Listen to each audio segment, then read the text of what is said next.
Usted ha retratado múltiples escenarios muy tristes, muy pavorosos de la guerra en Colombia. ¿Qué puede explicar que en Colombia sí haya trapeado tanto con la dignidad del ser humano?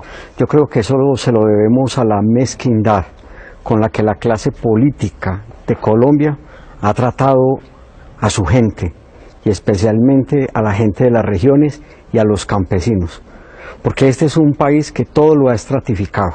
Este es un país clasista y es un país racista. Se nos olvida que esos que están allá en las montañas y en las veredas son los que producen el alimento, son los que conservan a veces los bosques, y esos mismos fueron los que pusieron los hijos para todos los ejércitos. Esos mismos fueron los que perdieron la tierra, fueron los que perdieron la vida, y por eso yo digo, fueron humillados y fueron ofendidos. En Colombia en los últimos 70 años han sido asesinados cerca de 600.000 colombianos. Las cifras son brutales, la sangría que ha tenido Colombia es brutal. ¿Por qué, a pesar de semejantes ríos de sangre, Colombia ha sido un país más bien anestesiado y no ha sentido los rigores de tanta violencia? Es que los que ponen los muertos, te decía, ahora son las mismas personas. Es que si los hijos de Santos van al ejército, se vuelven portada de revistas, porque son muchachos que lucen muy bien. Hay hijos de otros presidentes que se vuelven negociantes, pero a la guerra jamás van a ir los hijos del poder. En este país se banalizó mucho la vida de las víctimas. Es que en este país los medios se especializaron fue en entrevistar comandantes. Comandantes del ejército, comandantes de guerrilla, después comandantes del paramilitarismo, alcaldes y gobernadores. Y mientras tanto, la gente huyendo a través de las montañas, atravesando ríos. Las víctimas desoídas. Las víctimas, atravesando ríos, cargando en sus brazos no solamente sus hijos, sino a veces un mico, un cerdo, una gallina. La guerra no tiene rostro de mujer, la guerra no tiene el rostro de esos niños y niñas que huyeron, de esos que resistieron, y es a esos a los que yo aprendí a enfocar, a ver con mi ojo, a ver con mi corazón.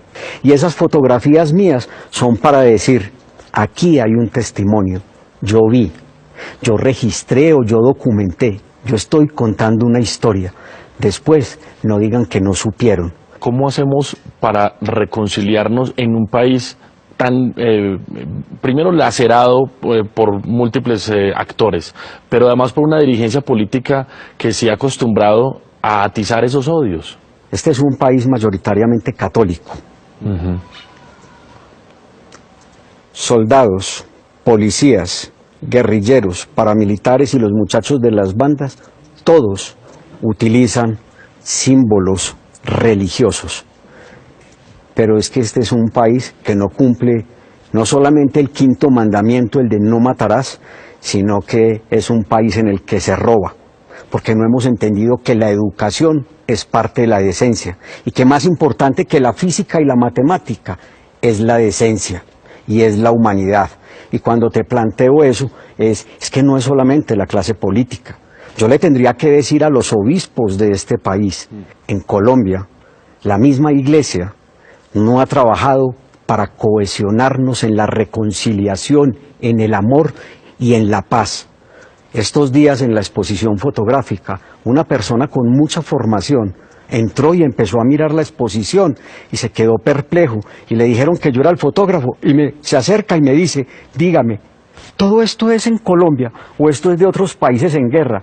Y le dije, no, esto es solamente de Colombia, y es lo que yo apenas he visto. ¿Qué tiene que pasar en Colombia con las élites, con el poder, con los que toman las decisiones para que este país entienda no solo las cicatrices de la guerra para que no las volvamos a repetir, sino que salgamos de estos remolinos de violencia?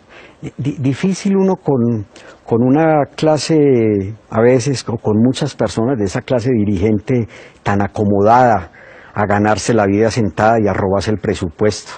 A los que no hay que meter a la cárcel, yo los colocaría a prestar un año de servicio social en las comunidades más apartadas de Colombia, a que vayan a sembrar la tierra y entiendan lo que es producir plátano, maíz o yuca en regiones apartadas, a que entiendan lo que es tener un hijo enfermo y no tener un lugar de salud donde los puedan atender. De una forma digna. Sí, de una forma digna, exactamente.